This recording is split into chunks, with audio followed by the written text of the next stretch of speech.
Right in the middle of Alabama, in the heart of downtown Montgomery, is a hidden gem, a working farm.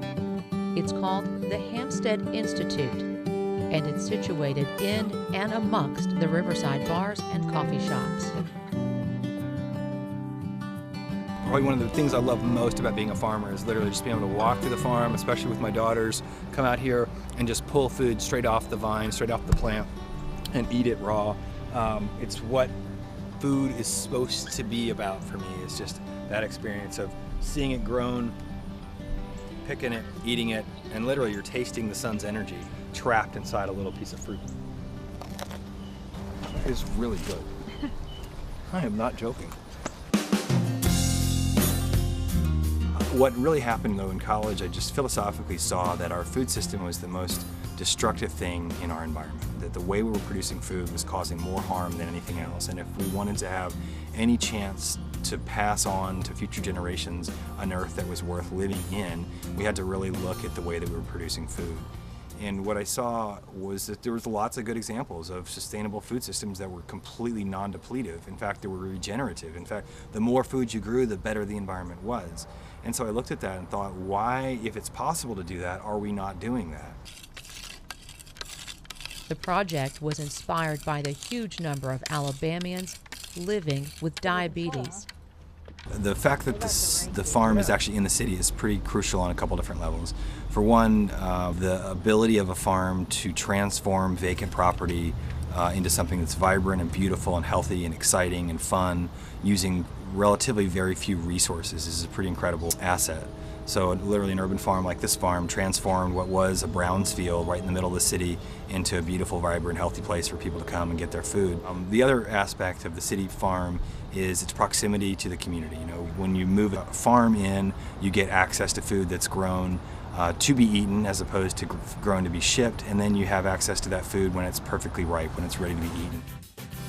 The farm creates a variety of products year-round, including leafy greens, beets, tomatoes, and peppers. The Hampstead Institute even has a bee colony on its property.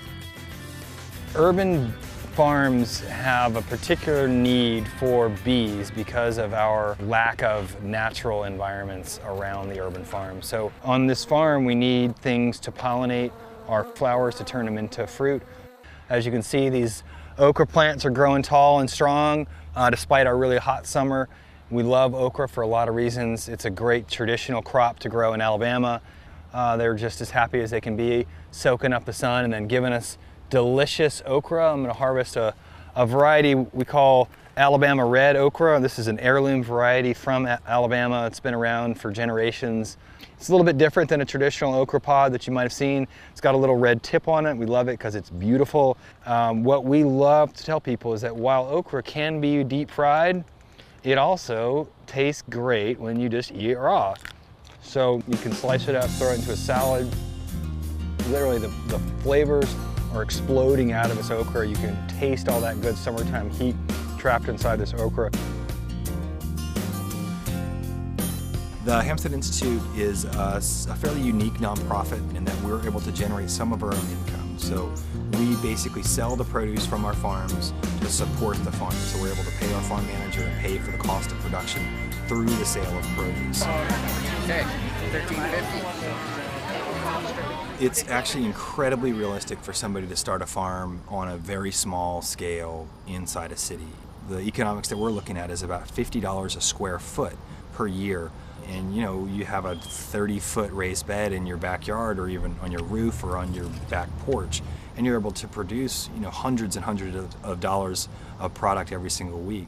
Yeah, that's something to look at for the 2013 crop plan out at Hampstead especially. Like, I think we can grow peppers in those beds like gangbusters. So we've got a bunch of peppers at our downtown farm here in downtown Montgomery. We love growing peppers. Sweet bell peppers. This is a variety we call Gypsy. We've got another sweet bell pepper called Blushing Beauty. Both of them are fantastic. Both of them have great flavor. These guys right here are still probably about a week away from turning, so we'd want to leave those on the vine. This is pretty much maybe 80–90% red, so that's ready to be harvested. They're very similar to a tomato in terms of the nutritional value. There's a lot of good flavor in this pepper that doesn't really need to be impacted by cooking. Like this, you can just eat them raw. Can't encourage you more to go out and eat your produce straight off the plants. Bees and peppers are just the beginning. The Hampstead Institute has big plans to expand. So here we have the master plans for what we think will be the most impressive urban farm maybe in the entire country. We'll have a children's garden. We'll expand our production raised beds here. We're going to put in a fruit orchard like persimmons and blueberries and figs.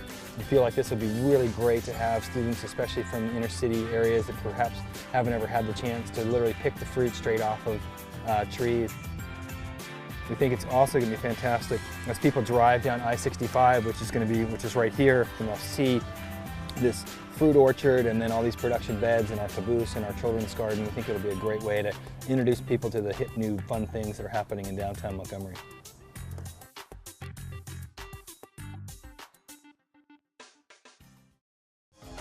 Coming up on Alabama Life.